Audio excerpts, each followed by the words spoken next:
This morning's subject is the four mighty ones. The history of humanity is little else than a long struggle with this infinite riddle, the riddle of the four mighty ones. When Origen, one of the early church fathers, was asked, why are there four gospels?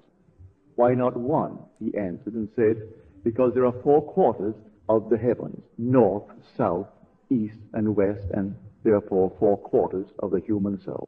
The Bible speaks of this riddle, which we will quote from the book of Proverbs.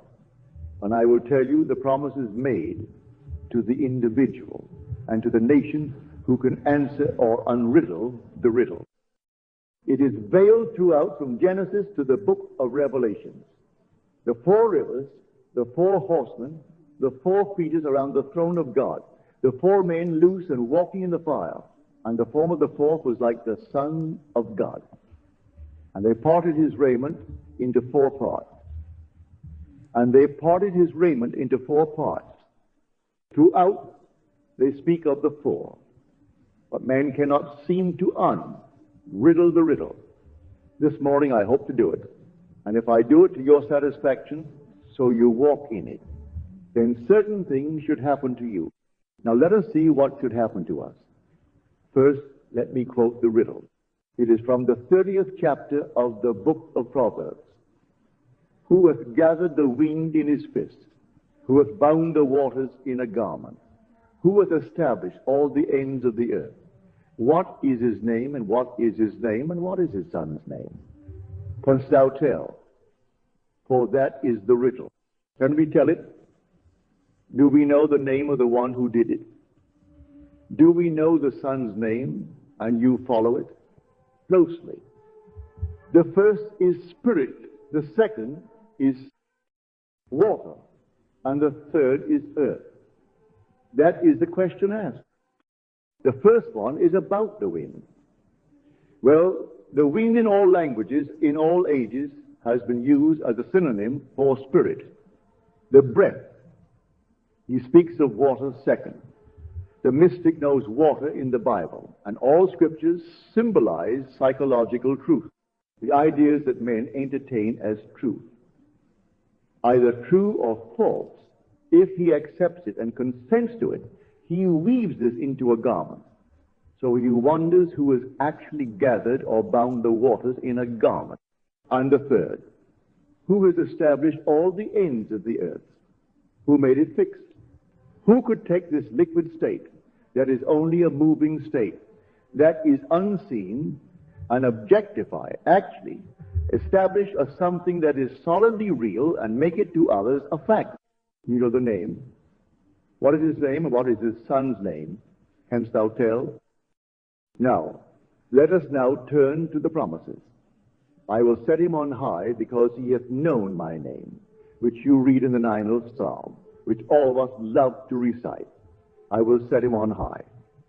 When I am set on high, does it mean I am made a king, a president, a dictator, a great giant of industry? It has nothing to do with such exalted positions on earth. For the real journey of a man is up the ladder of awareness, ever increasing awareness, an awareness of objects of increasing significance. But I am set on high because I know the name. A bird will not be merely a feathered creature. A bird will be to me what it was to Blake. Simply a wonderful delight, a heavenly delight, bringing me a message.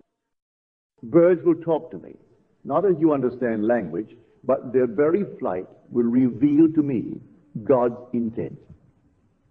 They will speak to me, not only trees, birds. Everything in the world is the language of God. When man is lifted up, they cease to be objects. They are expressions of meaning, as a book is lifted up in consciousness from merely an object in space to a series of marks on paper, to finally an expression of meaning. As I ascend in consciousness, I lift an object. But if I am lifted up because I know the name, then every object in space ceases to be objects. They have meaning, and they're expressing meaning. So I can read the open book of God. A tree now becomes a message. Birds in flight. Why 2 are not 3? Or why 3 are not 10? Why in the form in which they did fly? There is no accident. Everything is the unfolding pages of God's book to the man who is set on high, because he knows the name. The name then becomes, we are told, a strong tower, and the righteous runeth into it and is saved. Now, let us take one more promise, and you answer whether nations know the name. If our priests and our rabbis and our leaders, who should know the name, really know the name. For this is the promise that the prophet gives us in the book of Micah. All the people will walk, everyone in the name of his God, and we will all walk in the name of the Lord our God. And in that day, all the nations will beat their swords into plowshares and their spears into pruning hooks, and no nation shall lift a sword against a nation. And they shall learn war no more. And the history of humanity has been the history of war and crime, and these words were penned hundreds and hundreds of years before our era. Hundreds of years before, only the individual has found the name and become one who took his own sword and turned it into a plowshare. He escaped from the turmoil. The individual mystic, the individually awakened man or woman who found the name in the midst of the struggle. He goes in and finds a Savior in the name. It is a strong tower to him. And now he goes in and he rests. He is lifted up on high, and he sees the unfolding of the time. Now, if nations really knew it, if the word uttered by the priest really was the name, if the rabbi pronouncing the so-called holy word was the name, we would not have war. So the name as sounded by the priesthoods of the world cannot be the name. So what is the name? Let us go back now to the riddle. Who hath gathered the wind in his fist? What imagery? What is the fist? The fist is the symbol of the first letter in the great mystery name of God. The fist is John. Now, what is a fist? The hand is the one organ of the human body that sets him completely apart from the whole of creation. So it begins the name of God. For without a hand, if I were simply an Einstein multiplied by the nth number, I would only be a smart monkey. I could not build. I could not fashion. I could not mold. I could not create. I could have all the ideas in the world, but without a hand, I would not be a creator. So here that very first question asked is about the creative being. For the wind is spirit. I am speaking now of the creative spirit. And so it puts it into the form of a fist. Who has taken it and gathered all the wind in its fist? So we find the first letter that is in the language of the mystic, to be aware. Can you conceive of being any place in this world and not being aware? You may not know who you are. You may not know where you are. You may suffer from total amnesia, but you can never in eternity not know that you are. It is the one thing of which man is sure. I am. He knows that he is.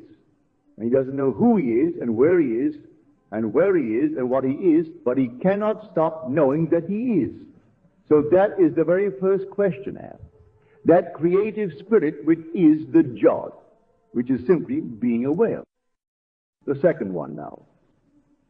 Who bound the waters in a garment? When I speak of garments in the scriptures, they symbolize what the mind wears. When a man is clothed in soft raiment, we are told he is in the king's house, and the kingdom is within. He does not have teachings concerning external life. When a man comes clothed in camel's hair or a leather girdle, these are made from external objects, made from skin, made from hair. The most external thing on a man. So that man's teaching is represented by external things. Therefore, he speaks externally. He does not speak of the kingdom within. He speaks of the things without that man should do. You have two coats. Give one to one who has not any. You have more than you can eat. Give some to one who is hungry. But when one comes wearing soft raiment, he doesn't tell you anything to do on the outside. For he is now clothed with the clothing of the king. And the king is in the kingdom, and the kingdom is within. So we speak now of a garment. A garment simply represents the intelligence of the individual, or what the individual has accepted as true. Now, where we speak of water, he gathers water into a garment, and water is psychological truth. Now, who can take a mere assumption and gather it into something that is altogether real to him, that no one sees, as you would take, say, the cloud and gather it and form it? And then the third one, who can solidify it? Who has established all the ends of the earth? What is his name? Go back to the name. We found that the hand was Jod, and the second letter in the great creative power, known as Jod Hiva. Yirti is he. He is symbolized as a window. The window of the man is his mind. With my mind I see.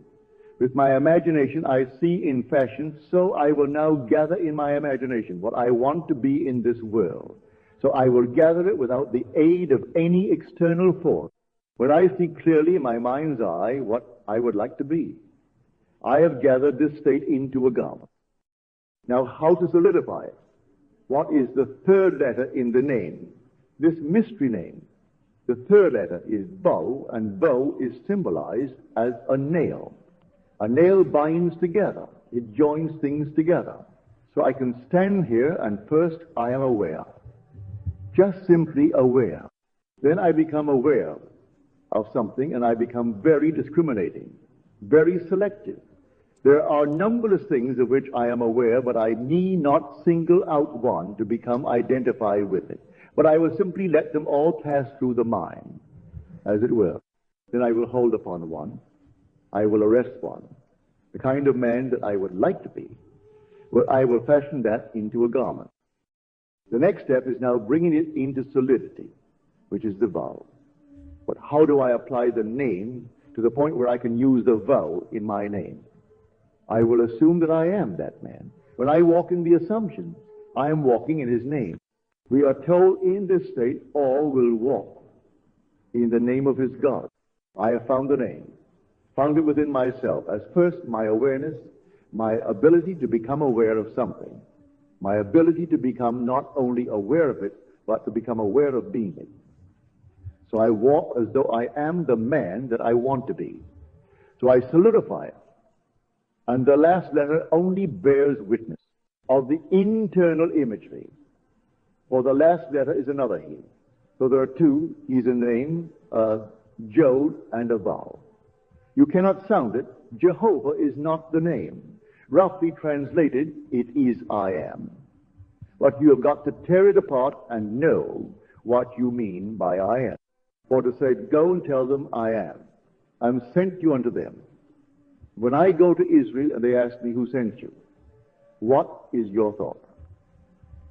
Just say, I am, has sent me unto you, and then complete it and tell them, I am, that I am, that I am. What does it mean? I am that. Yes, that is as it is because I am. Were I different, that would have to be different.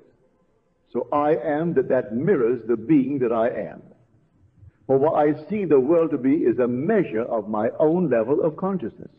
For whatever it is seen to be is a direct index to the level of consciousness of the observer of the world. It's not the world. I am that. I really am. And that could not be other than what it is while I remain as I am. The slightest change in my level of consciousness, the slightest change in the feeling of I am this, results in a corresponding change in that, which is the world round about me. Let me now desire peace and actually walk in the name of peace. that there is peace in my world, and I will look upon a world and I will see peace where others see conflict, for I am only seeing that at all times. So what is my authority? My authority is I am has sent me unto you, and I am that I am. Do I know it? If I know it, I will never complain. If I broke my neck, I would know. You could not have done it unto me. I did it unto myself. If I find myself in any state in the world, I could not complain. For I have found the law. I have found the name by which all these things are gathered together. All the creative spirit in the world is gathered in the name, and the name is I am. But the name must be torn apart and be shown as four mighty ones, and not just a single. It is all one, but there are four distinct functions of the one. There are not four fingers or four separate beings living in man. God is one, and his name is one, but there are four distinct functions, and you can call them the four Gospels. Call them the four garments that he wore. Call them the four rivers flowing out of Eden. Call them the four creatures surrounding the great throne of God. Call them four, but understand what you mean by the four. So when you walk the earth, you walk in his name. If I can walk in his name, then I know what built the world, what keeps it sustained and establishes every end of this fabulous, wonderful universe.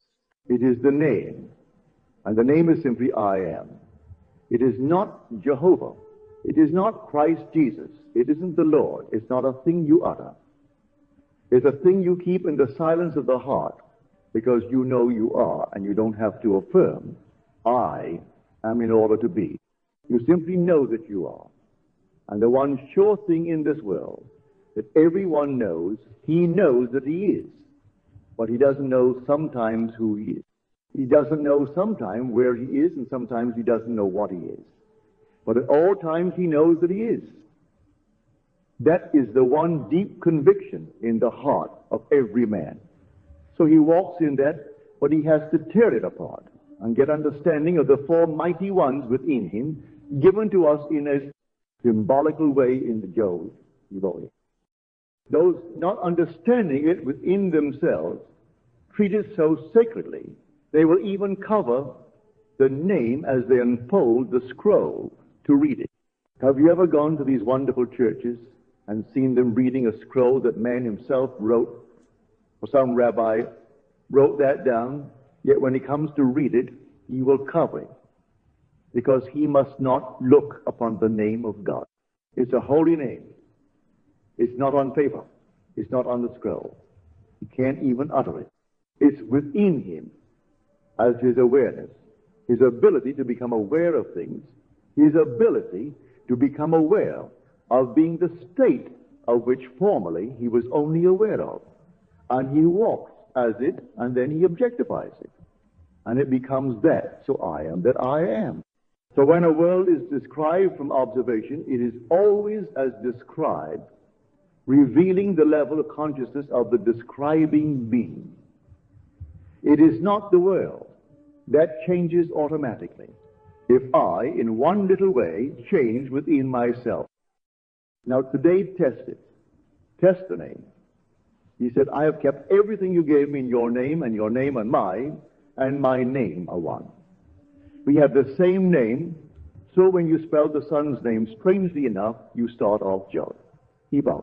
When you spell Jesus in Hebrew, it begins Jod, Hebal. You don't have to go further. That is the creative power. To be aware of, and to be aware of, and to be aware of being the state decided on. And then, but it's not Jesus. You don't sound Jesus. It's simply in the being's own heart. Now, the day we really believe it and are bold enough to walk in that name, there will be peace in the world. If we turn on the outside to an external God, there will be war in the world. For you have denied me, and when you deny the real God, there is confusion and conflict in the world. For any man who turns to a power outside of himself and bows before it as some sacred relic or some sacred object or some sacred object, or in any other way turns to it. He worships idols, for the living God is within you. Ye are the temple of the living God. He's not outside, and to look on the outside is to be led astray. And when you are led astray, you are led into confusion, and nothing but confusion, and nothing but confusion would result, and therefore conflict and war. When a man finds the name and answers the riddle, he is set on high. I can promise you a thrill beyond your wildest dreams when you begin to toy with it and test it. And if you are lifted up even one little level beyond where you now stand, so meaning begins to reveal itself, a world of meaning. There isn't a thing in the world without meaning. There is no accident. Not one little thing in the world is without significance. And when you lift in consciousness to the level of meaning, where things take on greater and greater significance, what a world into which man then rises. So the whole thing begins in that fourth verse of the 30th chapter of the book of Proverbs. He asks first, who hath ascended into heaven and who hath descended? Then he puts the riddle, and the same being that descended is the one that first ascended. And the one that ascended was the one that descended was the one that descended. So this is the great ladder of life, the ladder of consciousness, on which the individual descends here to discover his own being, the four mighty ones within him. And when he finds himself completely shut out from that knowledge, and he starts the conflict within himself, and discovers within himself, and discovers within himself the cause of all the phenomena of the world, then he starts to ascend. The same being that is going to ascend is the one that descended in consciousness to the level of complete and utter confusion. Now today, to make it practical, as we did in the second chapter of my latest book, I treated it as a drama, and the four mighty ones in you. Play with it. Call yourself a producer. You are going to produce a play, and the producer in man only suggests the theme. He goes no further. Wouldn't it be wonderful? And you name it, were I. And you name it successful, happy, and you name a certain state, but you go no further as the judge. He only suggests the spirit, for he just takes the wind, and that he binds in his fist. He only recommends the motive, the little theme. The second one, now in man that works out, that theme is the author. And the author in man is man's wonderful inner creative power that can take the theme of success and work out the last scene, which implies the theme is realized. What would I do were I successful? What would I see? What would I say? How would I act? Well, then construct one little theme or little scene which implies the fulfillment of my desire.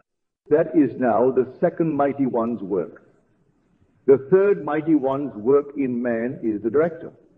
The director in man is man's controlled attention, so that my attention must be completely absorbed in the single idea, the idea which implies the fulfillment of my wish.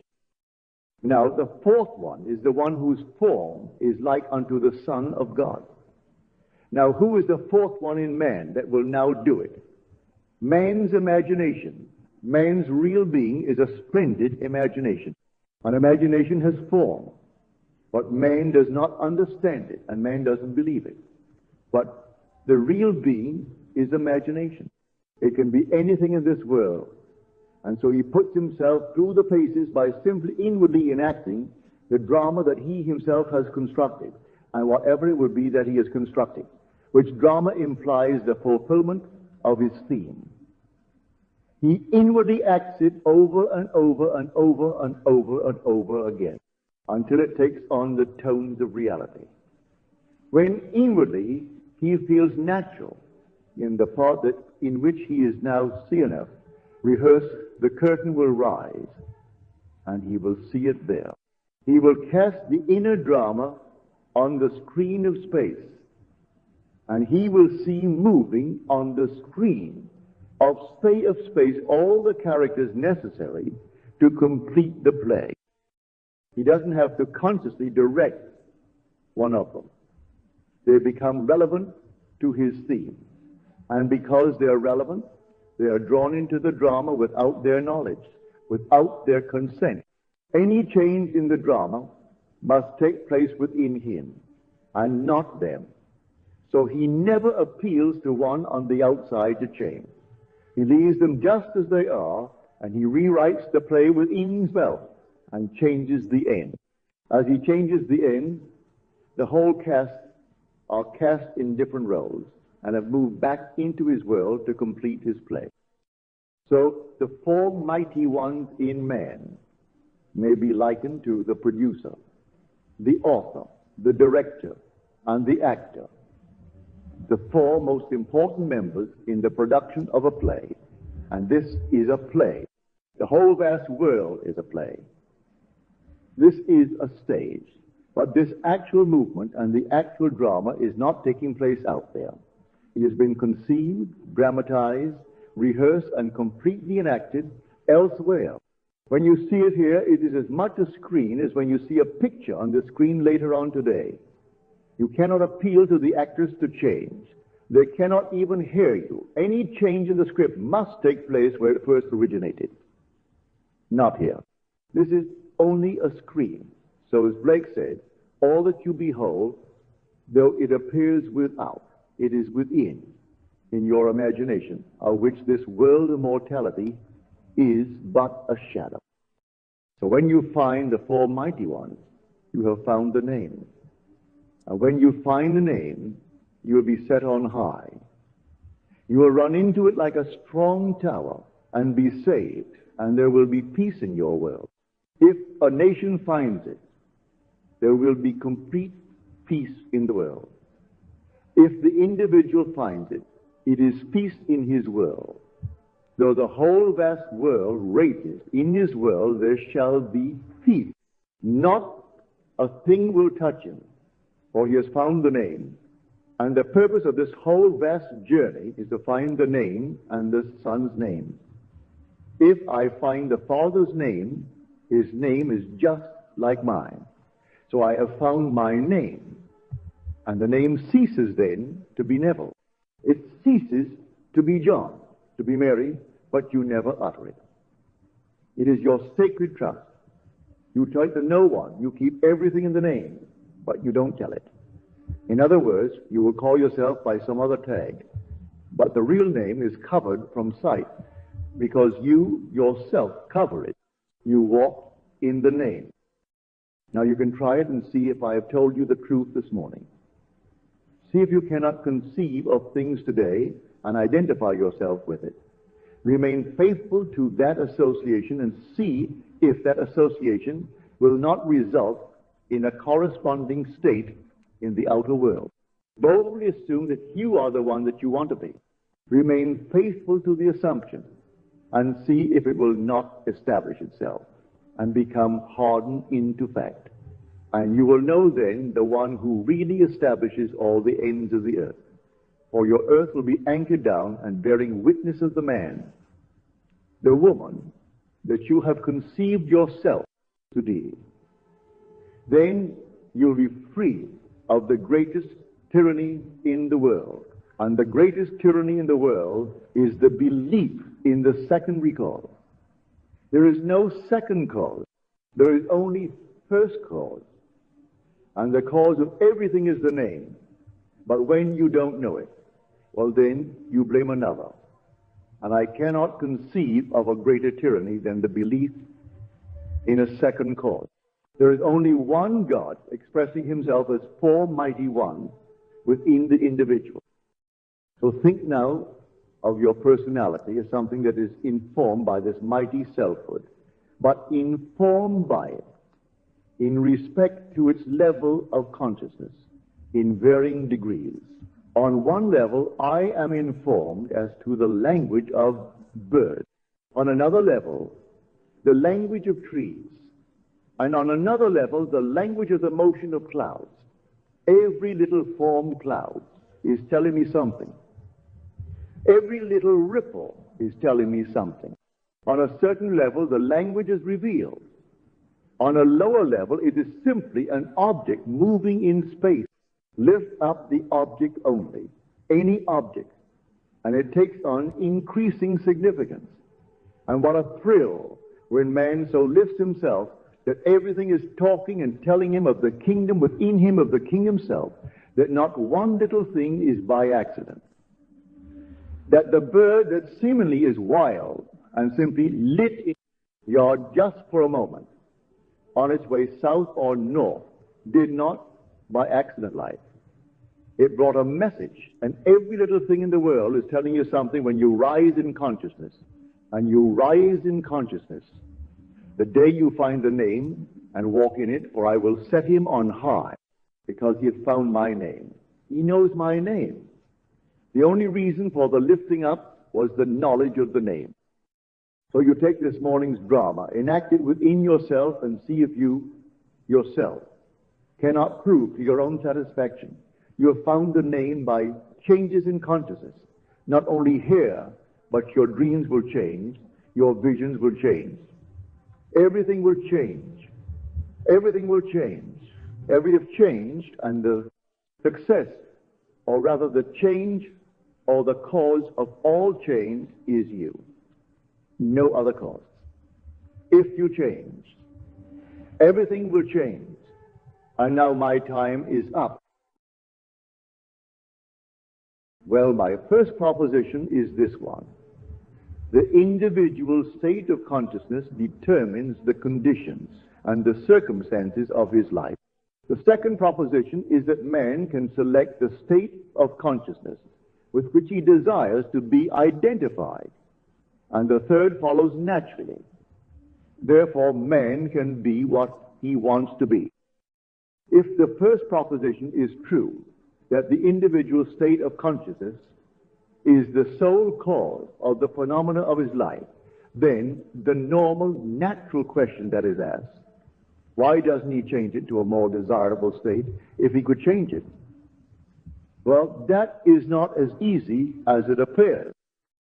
Today we hope to give you a technique to make it easier.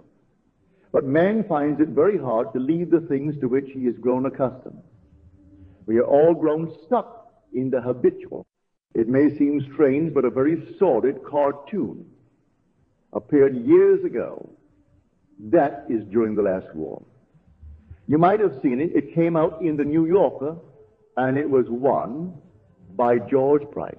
In it is one single little room, a sink piled high with unwashed dishes, plaster falling from the walls, and these two middle-aged people, she's sitting on a chair reading a letter, disheveled, matted hair, and he with torn clothes and feet stuck upon the table, and feet stuck upon the table, and socks exposing hose, and the caption of the picture is this. She's reading a letter from a soldier, son abroad. He says he's homesick. Now, you should see the interior of this house. One room completely disheveled, but the lad was homesick. Now, man finds it difficult to detach himself from the habitual. So this morning we have brought you these three propositions, and I hope I can make it clear that you can, with this knowledge, apply it, so that you can realize your every objective. It is the height of folly to expect changes to come about by the mere passage of time, for that which requires a state of consciousness to produce its effect could not be effective without such a state of consciousness. So if I must be in the consciousness of the thing that I am seeking before I find it, then the only thing to do is to acquire that state of consciousness. Most of us do not even know what we mean by state of consciousness. To those who are here for the first time, it is simply meant by state of consciousness the sum total of all that a man believes and accepts and consents to as true. Now, it need not be true. It may be, but it need not be true. It could be false. It could be a half-truth. It could be a lie, It could be a superstition. It could be a prejudice. But the sum total of all that a man believes constitutes his state of consciousness. It is the house in which he abides. And as long as he remains in that house, similar problems will confront him. The circumstances of life will remain the same. He may move physically across the ends of the earth, but he will encounter similar conditions. He can't get away from the house in which he abides. The Bible speaks of these houses as mansions of the Lord. It speaks of them as cities. It speaks of them as rooms, as upper rooms. All kinds of words are used to describe individual states of awareness. And the appeal in the Bible is always to move out and occupy the upper story, meaning to move up to a higher level within oneself. Now, if you do not know the state in which you abide, it's a very simple technique you may employ to discover that state. For the man dwelling in a state, and we all dwell in states, could easily discover the state by listening within himself and observing his own internal mental conversations. For the state is singing its own song, and it reveals itself in man's inner speech. If you will listen attentively and uncritically to what inwardly you are saying, you will discover the state. And it will not surprise you that things are as they are, for you will hear within yourself the cause of the phenomena of life, so that what you are inwardly saying and doing is far more important than what you outwardly know or seemingly outwardly express. So when a man knows what inwardly he is doing, then he can change it.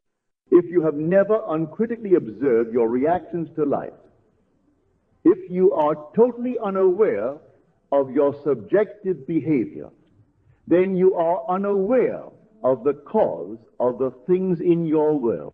But if you become aware of the state, then you simply go about changing it. Now here is a technique I have found most helpful, and I find that it works like a miracle. Anyone can do it. I know that some of you here possibly come from extreme orthodox walks of life. And it may seem strange to you even to be here, but I assure you, you are not alone. Many of your leaders in the orthodox field seek an audience with the speaker.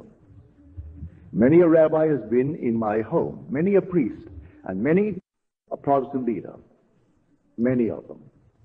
They come to my home for interpretations of the book that publicly. They wouldn't dare give any interpretation other than the most extreme, literal interpretations. So don't be surprised if you hear things here that might startle you. Your leaders are startled. But this is a technique I have found most helpful.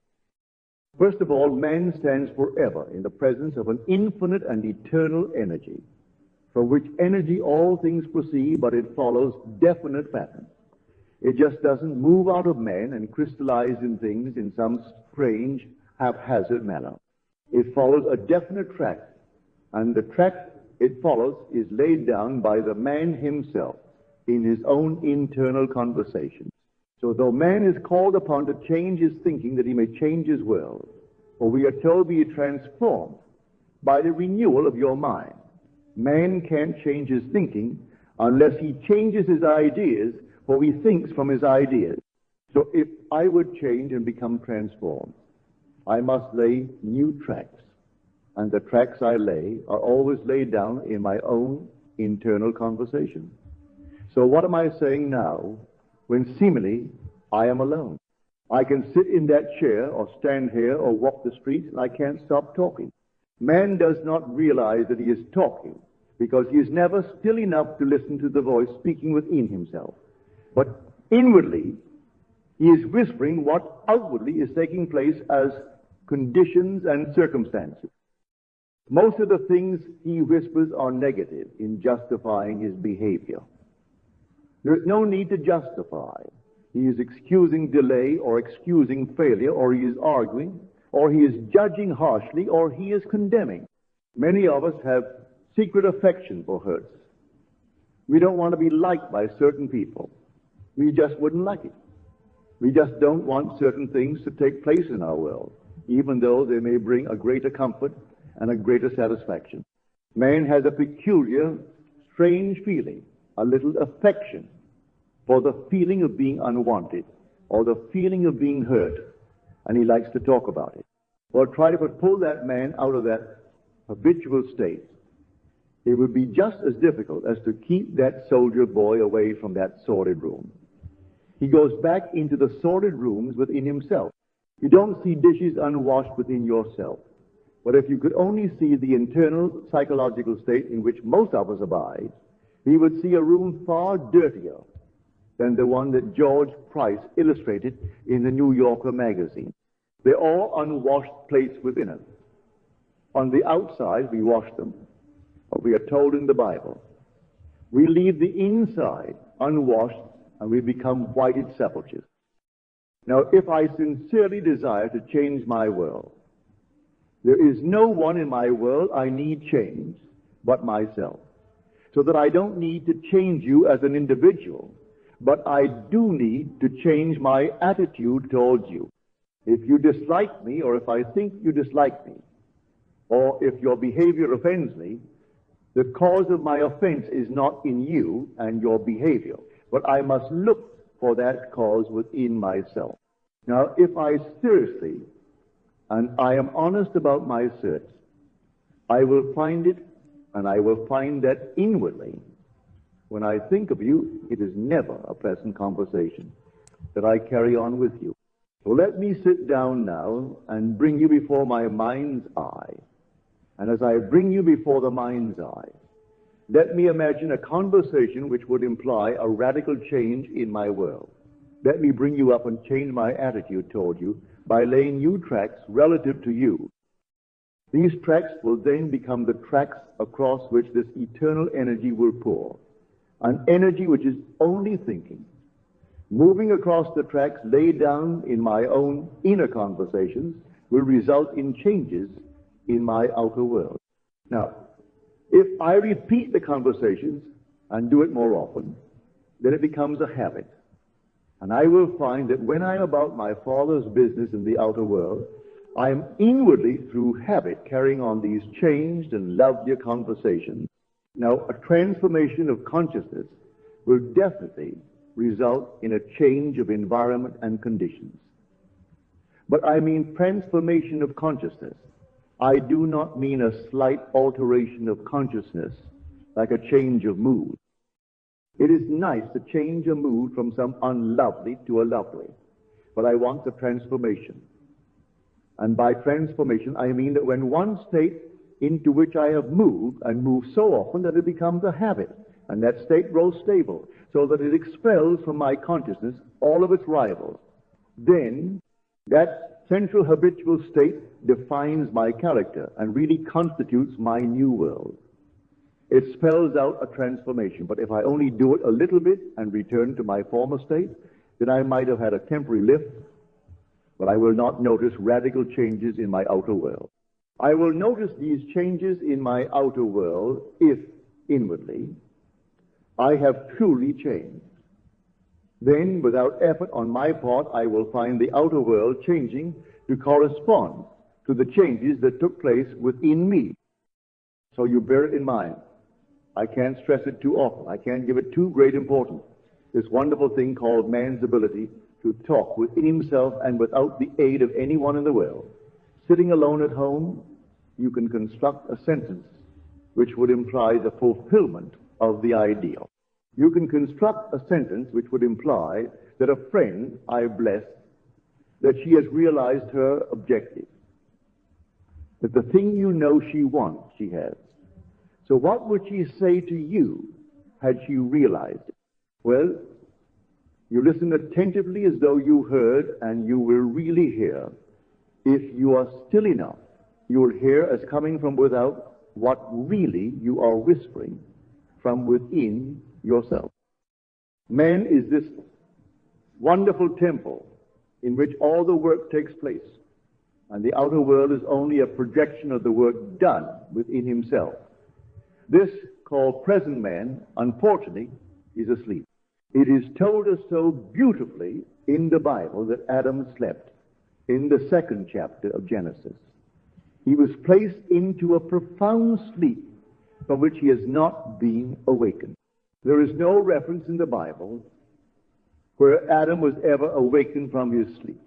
But there is a reference where he awoke, but not as Adam. He awoke as a second man called Christ Jesus. So in Christ they awake. In Adam all sleep. But a man who is totally unaware of the mental activity that goes on within him is the one who sleeps as Adam. He doesn't know it. He walks with his eyes wide open. He may be a very important person in the world. He may be wealthy. He may be famous. He may have all the things that you admire.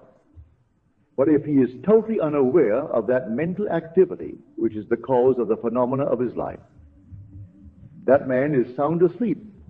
And he is personified as Adam. And he will read his Bible and think it is a literal story. He will read where Adam was put to sleep, and from Adam a rib was taken and a woman was formed called Eve.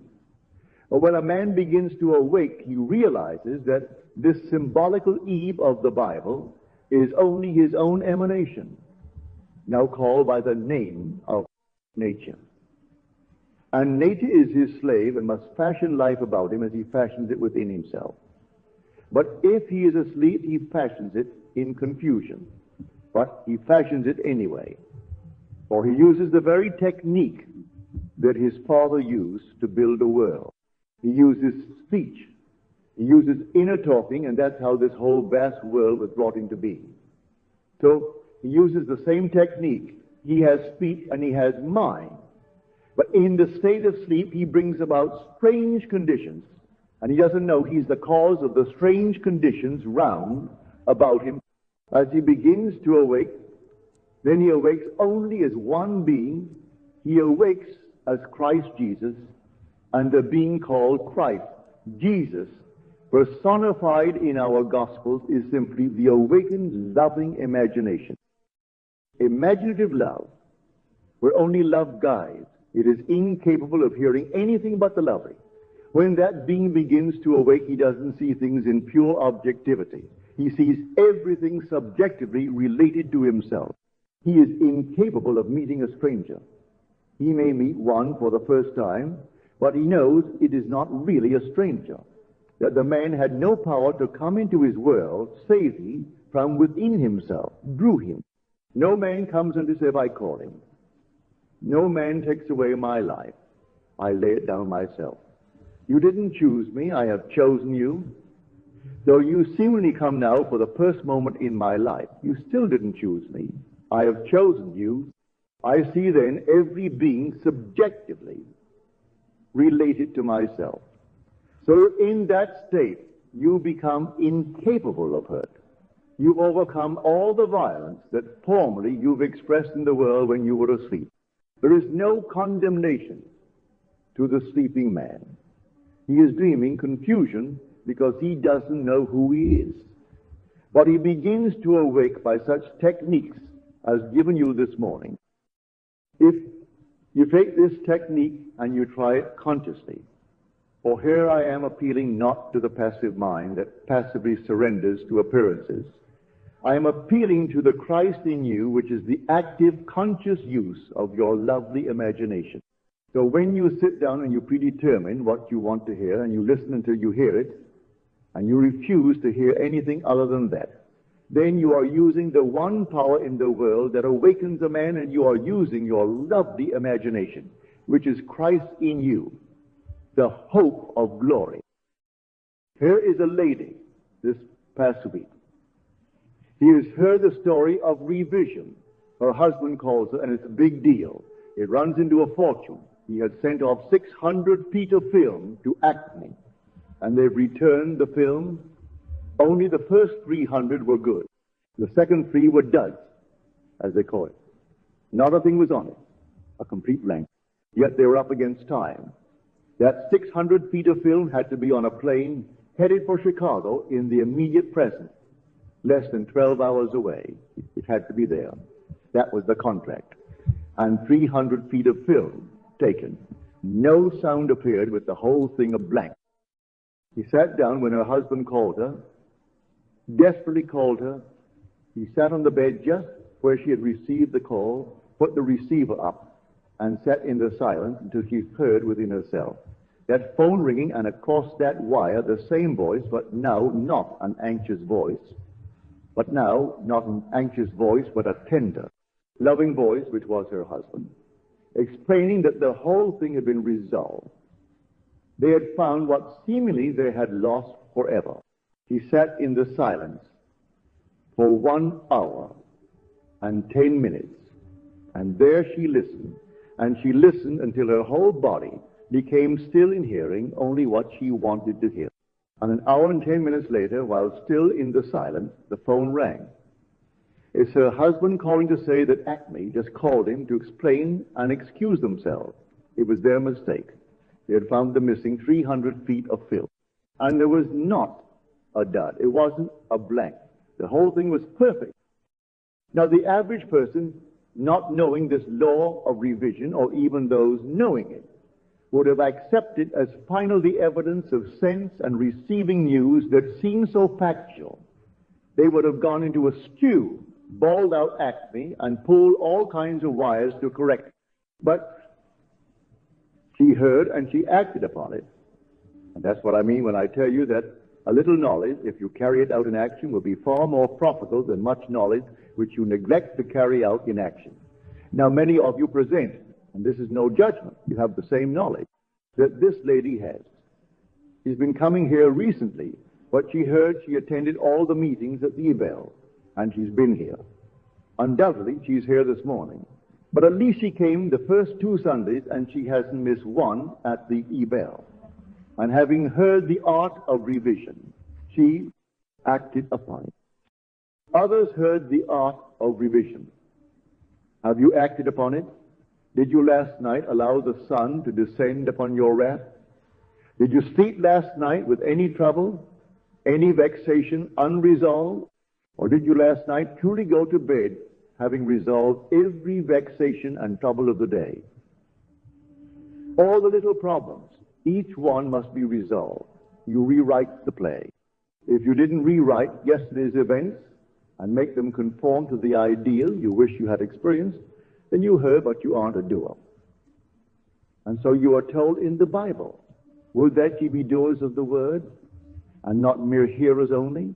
For if you are a hearer and not a doer, then you are like a man who sees his face in the glass and turns and straightway forgets what manner of man he is.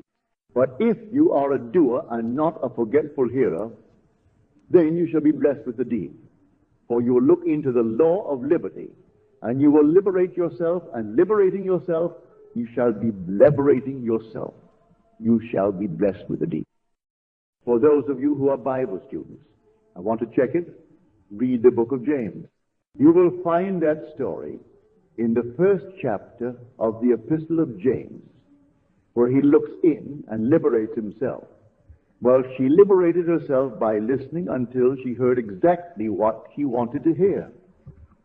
And she heard it 1 hour and 10 minutes later. Now, the majority of people, I say, they would not have acted upon it.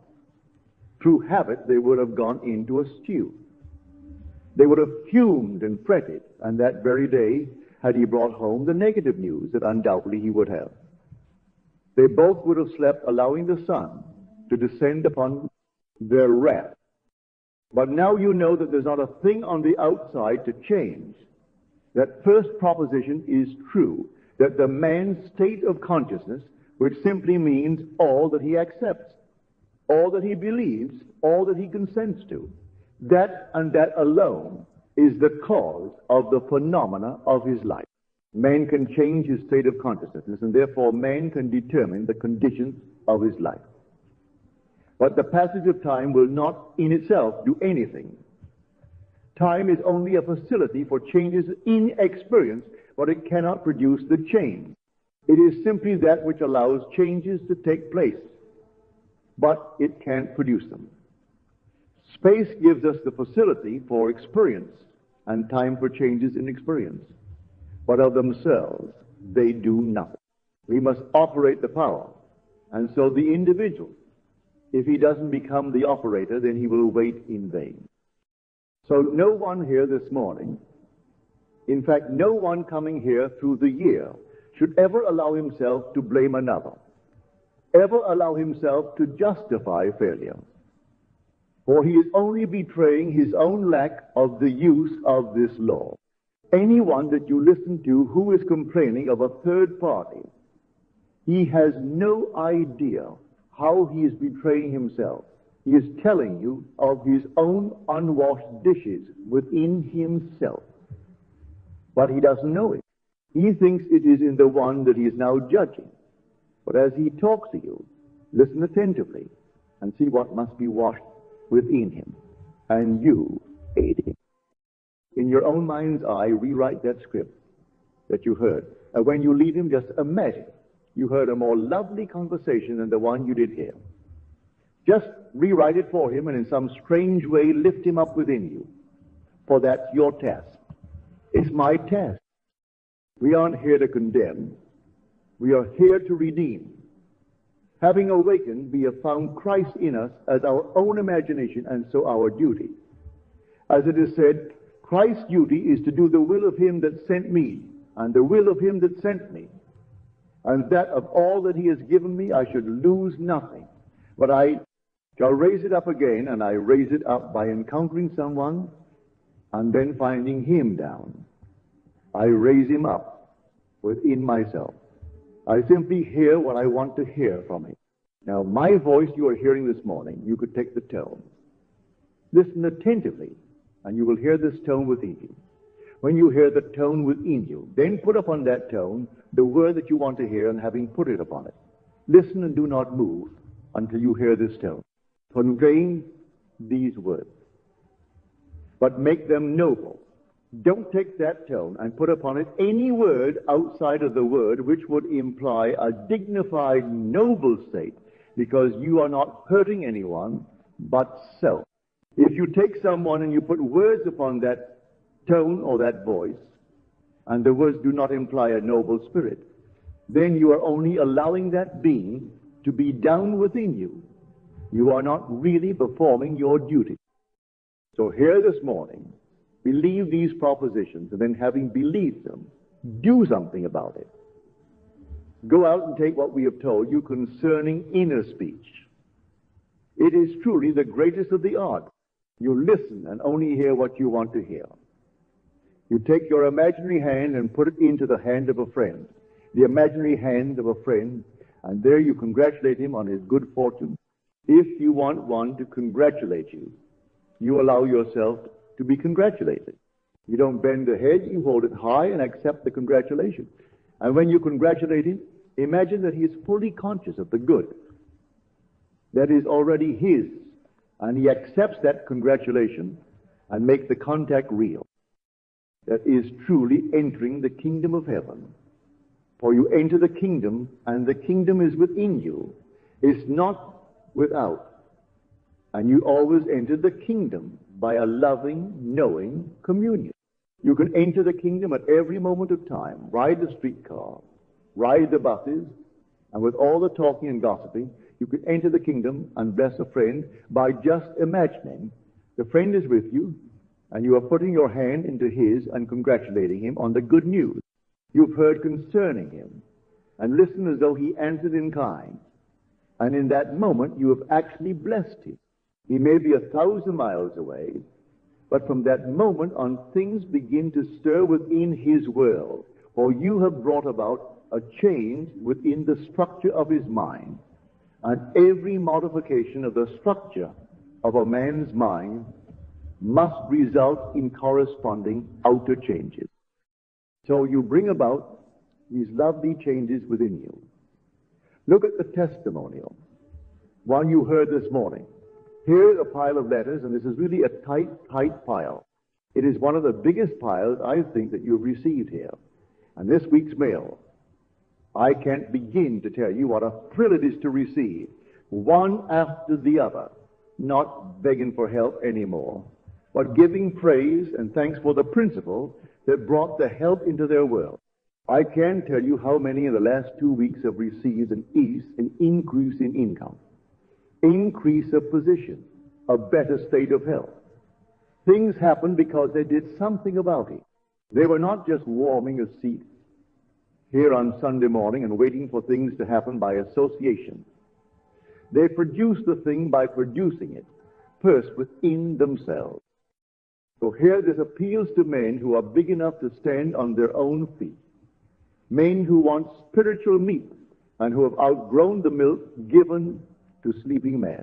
So if you want the literal concept, you're still asleep, and this really would not be the place to get it. For from this platform, you are going to be given meat, spiritual meat.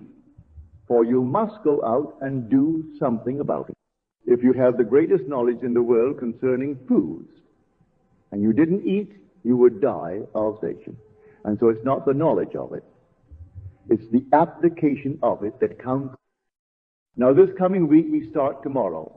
And it's an interesting one for those who like their Bible. Those who would like to put their mental teeth into it tonight and come tomorrow night with some intuitive knowledge of it. It's the 49th chapter of Genesis. You'll find many of them, I'll quote tomorrow. But in the 49th of Genesis, here is what it says. First of all, he calls his sons together to tell them their future, and there are 12 of them. It's Jacob calling his sons. But the fifth one, when he calls the fifth one, he tells him, the scepter shall never drop, shall never depart from your hand. Never. Not in eternity. His name is Judah, the one that fathered the line, that flowered in Christ Jesus. When you read the genealogy as given to us in Matthew and Luke, then it said of Judah that he took his foal and he tied it to a vine, and he took the culprit ass and tied it to a good vine. And then he washed his garments in wine, and he washed his clothes in the blood of grapes. And his eye was red with wine, his teeth white with milk. Well, now, those of you who still would like to read that, literally, you may get some satisfaction out of washing your clothes in wine. I don't. I'd rather drink it. But some wash theirs in the blood of grapes, and then the blood of grapes, and then the teeth white with milk, and the eye bloodshot with wine. Well, now that was the one who fathered out of Tamar, the twins that brought forth the line that flowered in Christ Jesus. So go back and read the genealogy of Judah, and then see what Judah did, and how he took two animals. One was a foal, and one was a coal, and one was a colt. Now, I won't tell you the interpretation. You exercise your intuitive faculty, and you come tomorrow night and you hear what we have to say about the amethyst, or the wine stone. How a man must make the amethyst. How a man must take his garment, a thing that clothes the mind of man, and wash them in the blood of grapes. How a man not only must do it, but his eye must become equally bloodshot with wine, and his teeth white with milk. And we will show you tomorrow night why they placed upon him the scarlet robe, and then placed upon him the most mystical of all, the purple robe. So as they placed them up, to the very final act was the placing of the purple robe upon the man who had awakened, who is now ready to ascend on high, higher levels within himself. But you can't ascend until you first make the purple robe, and although we have orders in this world who have scarlet robes and purple robes, no man can make it for you. And so it cannot be woven in any factory. It has to be woven from the factory within yourself. So tomorrow night, for those who are vitally interested in going deeper into the mysteries, our subject is the 12, an amethyst. The very last act of a man, the 12th. For there are only 12, then comes the most. I would say the least precious of all stones in the eyes of man. But in the eye of God, it's the most precious. And it's not the little thing you find among the stones. It's the one you find within yourself. So that is tomorrow's subject. This being my last Sunday for a year, I wish to leave no doubt in your mind of what I tried to tell you in the last 19 lectures. So I am going to ask a question which you can silently answer yourself. Have you lived this life of yours in such a way that you desire to live it again? Well, if you haven't, you better listen very carefully to what I will say this morning. If you have not already started, for may I tell you, the next life is this life. When the eye is open, you will see it. That man, unless he awakes and changes the tracks of this life, he walks them forever. So, if you have not lived this life in such a way that you really desire to live it again, you start now to interfere with these tracks and laying new tracks. Let me give you just one simple little vision. These are all true visions of the speaker. Lying on my bed, suddenly the eye opened, the inner eye opened, and I saw a man casually dressed in working clothes walking the sidewalks of a major city. As he came to a hole that was open to receive coal. In fact, the coal had just been delivered. He dropped something from his hand, and bending down, instead of picking up the thing dropped, he picked up huge hunks of coal that were scattered around the hole, and then my vision relaxed. When I reconcentrated the vision, it was on the early part of that scene of the man walking down the sidewalk. He came to the manhole. He dropped, as he had in the previous state. Bending down, he picked up the coal as he had done before. Everything was in detail. As I saw it for the second time, I said, now that scene hasn't changed one iota. My attention again relaxed. When I reconcentrated it, it was on the early part of the scene. You know, I could prophesy for that man. I knew exactly what he would do every moment of time right up to that manhole. That he would drop his package and not pick it up, but pick up the coal. I knew he would look into that manhole and then change his mind, either because someone below saw him pick it up and he didn't want the consequences of his action, or else he had a change of heart. But I knew in detail what that man would do. We are walking tracks, and the tracks are forever. And by the mere curvature of time, your next life is this life. You simply replay it. So if you have not so played it that you are proud of it, you start now and you start the change today. We have given you a system by which you change it. For those who haven't heard why I say you walk tracks, you are standing forever in the presence of an infinite and eternal energy. And from this energy, all things proceed, but they proceed according to pattern. Energy is moving in a certain pattern, and you determine the pattern that it takes. For you actually lay down these tracks within you. That energy flows over by the use of your inner conversation. This energy, I call it now mind, follows the tracks laid down in a man's own inner talking. So if your inner conversations are not what they should be, I ask you today to start carrying on conversations within yourself from premises of fulfilled ideals. The man you want to be, the woman you want to be, the woman you want to be, if you have failed so far to embody it, now you begin to assume that you are that man, that you are that woman. And inwardly carry on conversations with your friends, those that respect you, or those you want to respect you, and carry on these conversations from the premises that they see in you the man and the woman that you want the world to see, just as though you were. And these words, inner words, which are really the breeding ground of future action, will lay down new tracks. And then the energy which is always flowing will flow over these tracks, and the conditions and the circumstances of life will change.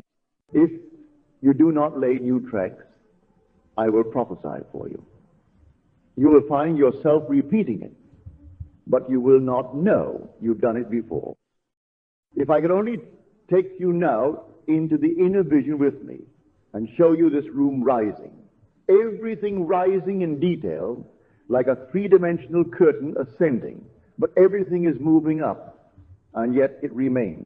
It is so altogether automatic that it ascends every moment of time. The whole world is ascending, and as it ascends, the world remains the same. It's almost as though not a thing has happened, and so you can't see it. But if the inner eye opens, you see it ascend, and as it leaves off, that which begins is the duplicate, the perfect duplicate of the thing that rose, and it rises in a three-dimensional manner, so that when a man goes over these tracks, he is totally unaware that he has walked them forever. So I bring you a message to make you conscious. Man must awake from the dream where he is simply an automaton. He moves like a machine. Then he begins to awake. And when he awakes, then he is not that man at all. That he seemingly in the past played for eternity. He awakes into a new being, a new man. Now, the new man is a man of new conversations. As told you in Ephesians, put off the former conversation. They belong to the old man that is corrupt, and put on the new man by a transformation of mind. And the new man is identified with completely new words. He speaks only the kind things. He is incapable of any unlovely thought in the world. He is incapable of even listening to the unlovely. For inwardly, he speaks only the kind, only the loving things of the world. Then he finds himself awakening a man within that was asleep. He awakens the second man, which is called Christ Jesus in the Bible, which I tell you now is your own wonderful, loving imagination. When imagination awakes, it is incapable of being exercised in any way outside of the loving way. So every time you use your imagination lovingly, you are literally awakening this inner man, and you're mediating God to man. If I think of anyone in a loving way, I'm in contact with that being, and God flows toward him. Now, because this is my last Sunday, I will give you what I gave the class last Friday. Do not see it just as some metaphorical picture. See it as an actual picture. Imagine yourself at the very base of a wonderful waterfall, and that water is flowing beautifully on you. And imagine it's flowing through you, and now from you, and flowing towards someone you think of. I make this statement because it's a true statement. We are now in Eden, but we are asleep, as told you, in the second of Genesis. Man went sound asleep when he was placed to dress it and to keep it. To awake, do this. Just imagine yourself the center through which water radiates, and everyone in this world is rooted in me and ends in me as I am rooted in and end in God. So I am in God's garden. It's Eden. But in God's garden, every man in the world has a plot, a little garden. In that garden, there are trees that grow. You can see them. If I look at this man now and inwardly look at his plot in my garden, I will see the trees. Some will be called health, some I call wealth. The tree of dignity, the tree of nobility, the tree of nobility, the tree of being wanted. They may be withered. They will never really die, but they may be withered. They are in need of water. Just imagine that you are watering that plant and see in your mind's eye the leaves appear on what formerly was a barren plant. Sees a fruit appear wherever he is in the world as you water his garden, which really is your own garden. As you water it, he will embody the very qualities that the tree is now beginning to bear and radiate. You name the tree. Whatever you name it, that it is. And you name this one if you know he is unwanted. He wants to be wanted. You name it and let the water flow towards it. Imagine it's growing healthily in that garden, and see it put out its leaves, and see it put out its leaves, and see it put out its fruit. Wherever he is in the world, he will begin to be wanted, by people in his world. If he is unemployed, it's a tree of employment, and see it radiate its leaves and radiate its leaves. He will be wanted and he will be gainfully employed. I tell you, this is not just an idle statement. Everyone here can do it, and everyone should do it. And whenever you water the tree in anyone's garden at the same time, you are watering your own garden in the eternal one of God. For I am the vine, and ye are the branches. Every man can say the same thing. So as you rise here, there are 2,600 of you. You individually are the central vine of God's garden. And everyone in your world is a branch in that vine. So when I, as a central vine, water a branch in my garden, at that same moment I am being watered. And my garden is being watered in your wonderful garden. I don't have to water my own. Just by taking care of the many gardens in God's Eden, I take care of my own garden. That is in the vine of everyone in the world. You try it, and you can bless everyone in the world, and then eventually the eye opens, the ear opens, the inner man awakes, and you see the most glorious world which is always here to be seen. Only we, in our sleep, had shut it out. We shut the whole wonderful golden world out by going to sleep and becoming an automaton. But take me seriously, for your next life is this life. You make this life what you want to make it, because if you don't, you will find yourself automatically, and you won't even know it. Because as a sleeping person, you don't know you are walking the same track. But if I could only take you within me and let you see with the eye of the inner eye, and watch these automatons in the world, sleeping people. Yes, the eye is open, and they seem to be awake, but they're really sound asleep, for they're repeating the same thing. Now become conscious. As you become conscious, you enter the most glorious circle of awakened humanity. I call it the conscious circle of humanity, or as my old teacher used to call it, the brother. It simply means the awakened man. And when he awakes, they're all glorious beings, for they're all the image of the divine one. So try it today with the art of revision. At the end of this day, review today. If some unlovely thing in the day, don't allow it. You rewrite it. Take that same scene and rewrite it, and having rewritten it, replay it. In your imagination, you imagine the action to be unfolding, and you replay everything in the world. As you replay it as you ought to have played it the first time you've changed it. And the moment is never receding as people think. The moment is advancing. Now this may seem an insane statement to tell you, that yesterday is today's future. It seems insane. You think it's not, it's past. But by the curvature of time, you will discover, but you will not know it, because you will be asleep unless you begin to awaken. And you will come upon what is yesteryear in your future, for the moment is never receding. It is always advancing into the future to confront it.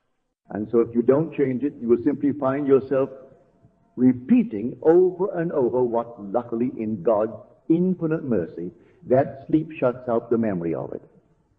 So you are doing it, and you think you're doing it for the first time.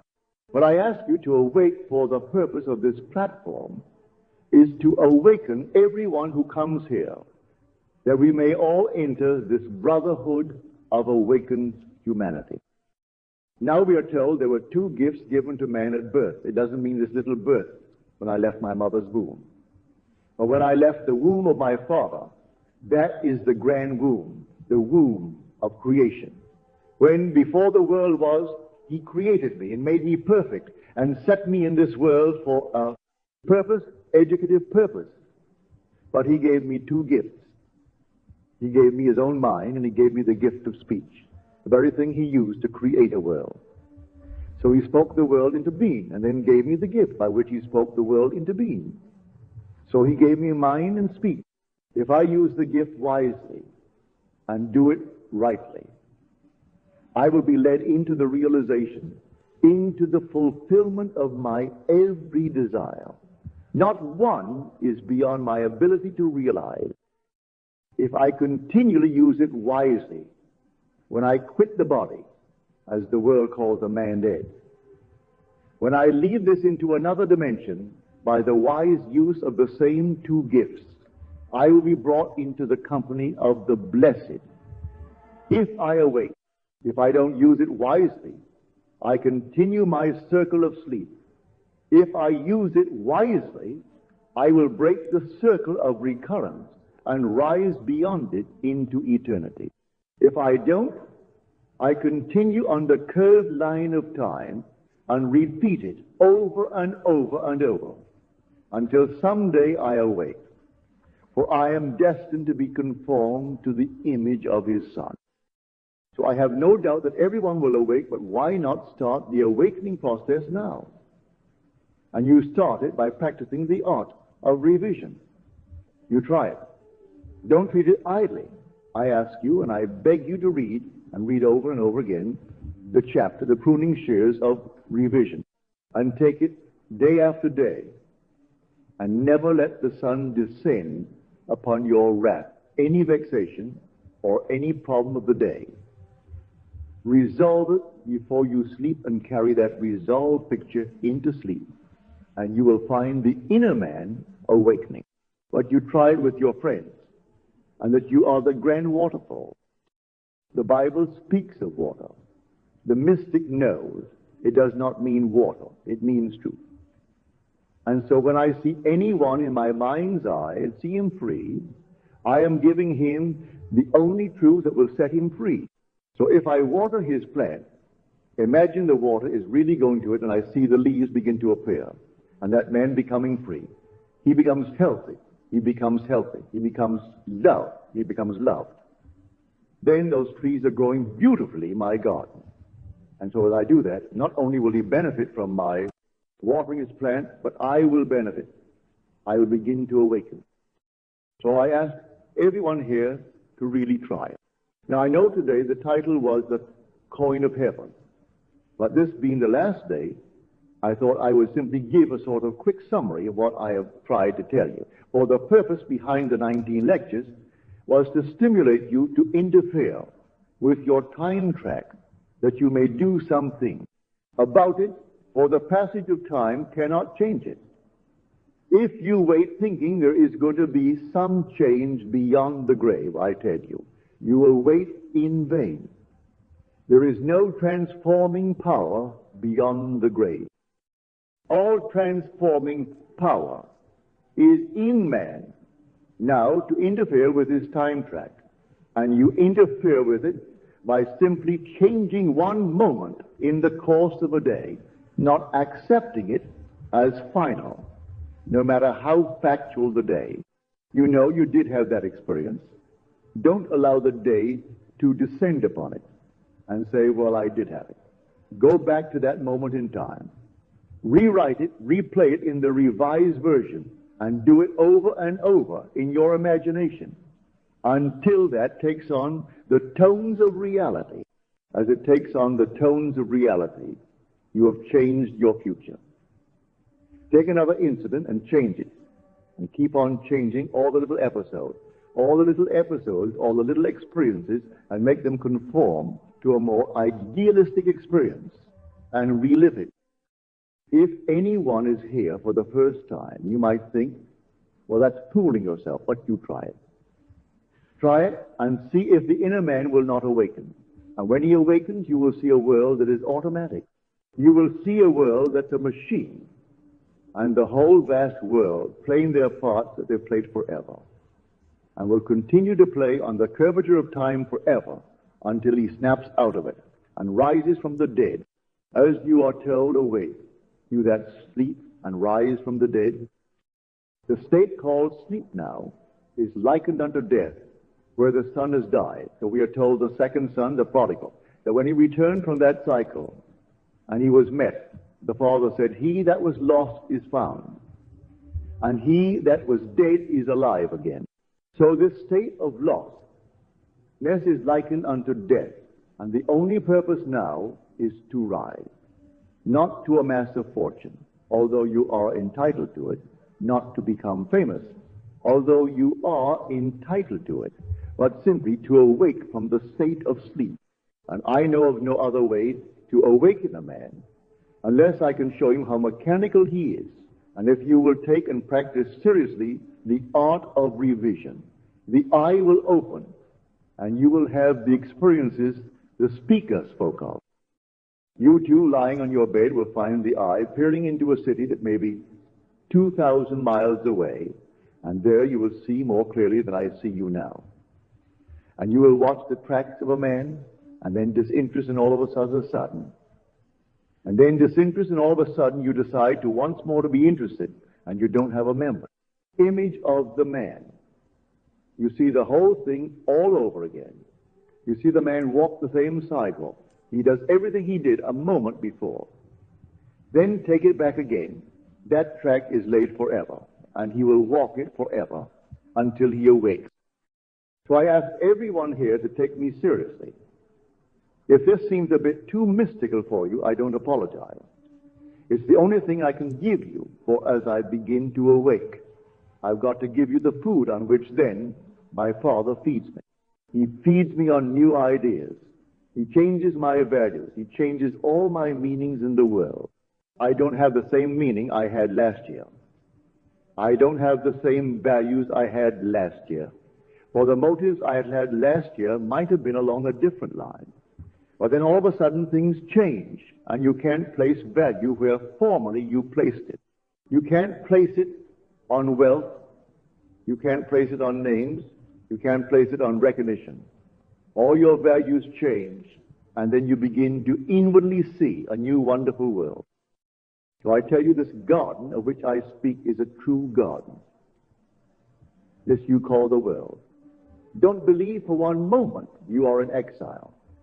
This wonderful, visible, objective world of ours is not a place of exile. It's the living garment of my Father. It really is his living garment. But it needs interpreters. Individual men come as they begin to awaken, and they will interpret for you this strange, discordant harmony. For to you, if I tell you, everything in your world is related by affinity to your own mental activity. You can't see it. And so you can't quite see this discord as related to you if you didn't think that way that you know of. You weren't conscious of it.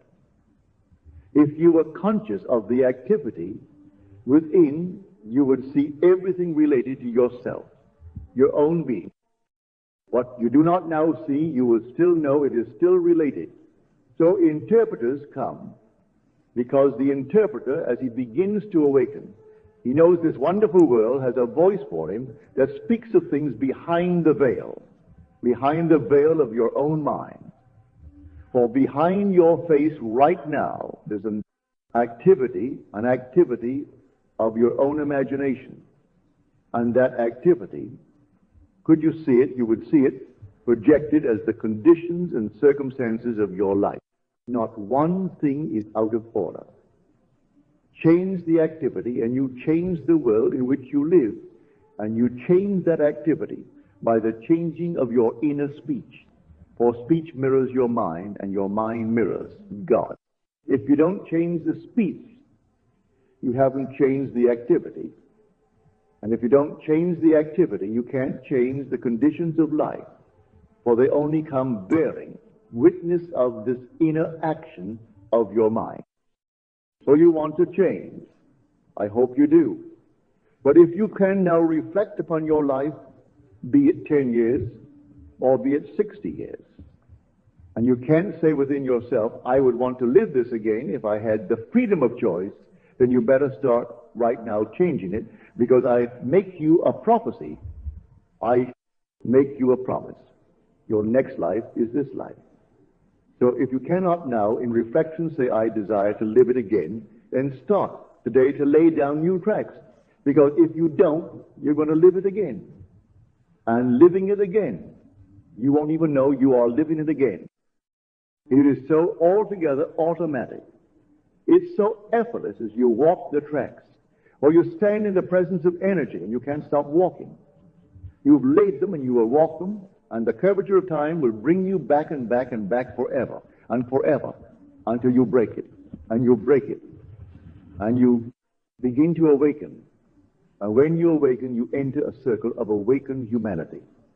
And I'll tell you, you know them more intimately than anyone you now know in this state of sleep.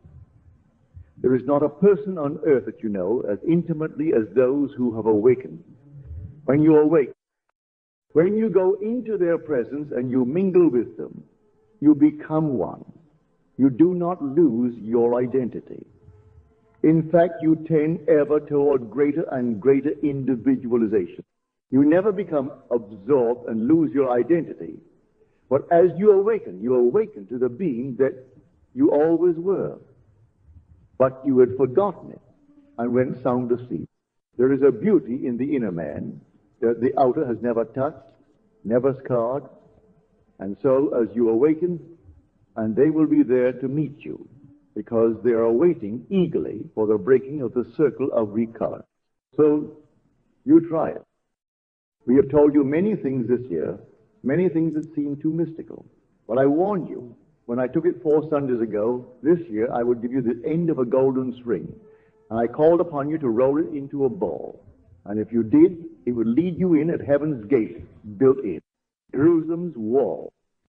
Well, I felt I have given you that string, but I cannot roll it into a ball for you. I promise you I will water your garden, but it won't awaken you. It will awaken you only to lovelier things in a way, but it will not really break the circle for you.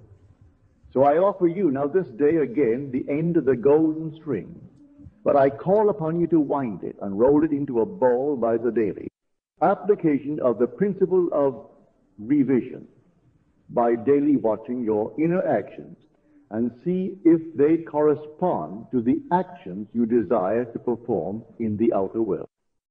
Watch your conversations carefully. Are they from premises of fulfilled ideas? If they're not, go back and make them actually correspond to the ideal you want to embody in this world. Start. That is winding it into a ball, and it will lead you in at heaven's gate, built in Jerusalem's wall. I have no doubt in my mind, for I know from experience that's how I opened up that wall. I opened it up by application. So I warn you every time I have taken the platform that the knowledge you have now is of no avail unless it's applied. A little knowledge, if carried out in action, is more profitable than much knowledge which you neglect to carry out in action. If you had all the knowledge in the world and you didn't put it into practice, you wouldn't awaken. Now here this morning, everyone has heard it. You take it today and start this day revising and watch the circle begin to snap. Watch the eye begin to open. And I tell you, they're open, and I tell you, there isn't a gift on earth, there isn't a possession in the world that you would want more than the opening of the eye. When? The eye opens. That's why I say your values change. The meaning of life changes, or you wouldn't sell the eye that opens for all the wealth of the world. You wouldn't exchange it for any recognition in the world. Now conferred upon the so-called great, you see the so-called great all equally sound asleep, playing their parts, walking curved lines, and then you snap it and move into a wonderful world of awakened humanity. And there you see these glorified beings, but really glorified beings who preceded you into the conscious circle of humanity. And now my time is up.